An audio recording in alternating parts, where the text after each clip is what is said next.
Start. Alright, amanya mapita yekolera the number one music analyst in Uganda. Olwaliro nsazeewo nzije sirize weekend beeko kyengattako embeera eggwanga olw'ebigenda mu maaso mu music industry yaffe, olutalo lw'omwana ne muzadde we bajjajjaawe Honorable Katulu Gwama ne Palaso Pius Mayanja. Ababiri bano babadde beeyogerera ebisongovu nekituuka mu kweweebuula na buli sayidi eyagala okukakasa ginnewayo nti ensinga okuvuma.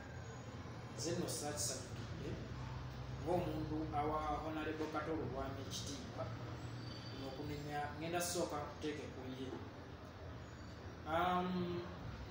Ku kyalo okubaako omufu nga tetunnatunuulira yafudde kitusooka mumukaabira akumaakuma bantu be, tusooka kusaasira bamulekwa mukyala oluusi ne bazadde be n'abantu ababadde bamulyako nga tetunnatunuulira yafudde ki.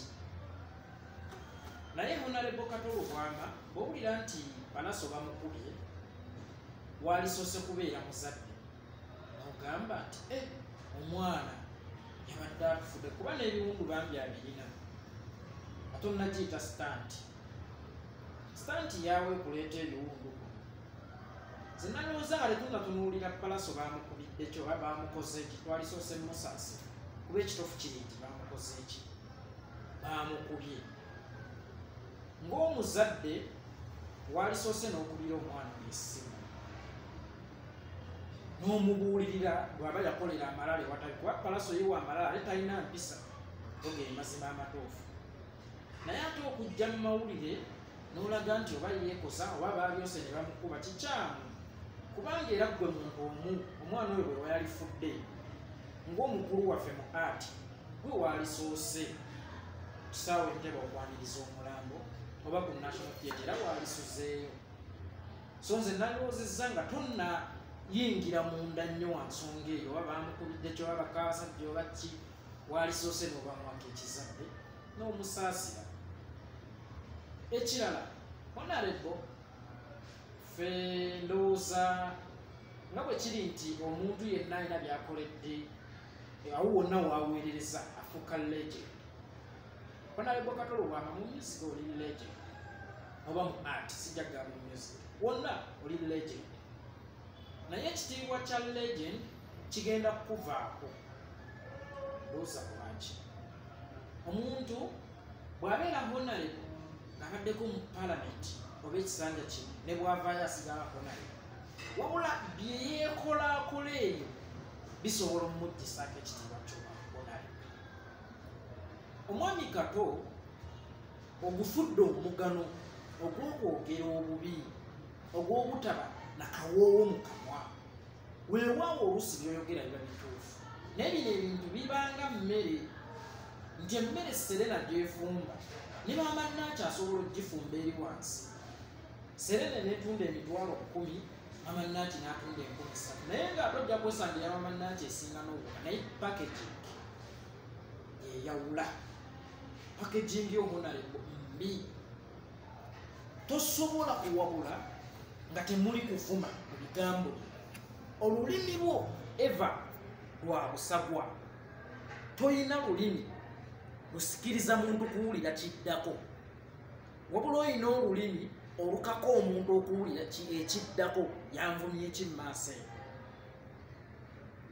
Nga Honorable nga legend nze nandirowoozezza nti ne zino entalo z'abaana Palaso bw'aba akuvumira sina kyabuvunaanyizibwa muddamu ngaawo, olina muddamu nga muzadde olw'ensonga toli levoze.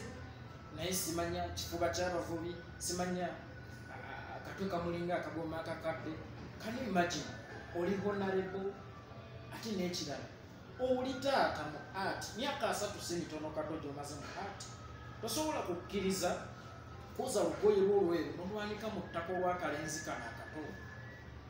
Nze Palaso mumanyi nga atalina mpisa, era bwe nalabye ng'omuvunyi kyenabadde nsuubira kyazzaako nti agenda kukuvuma.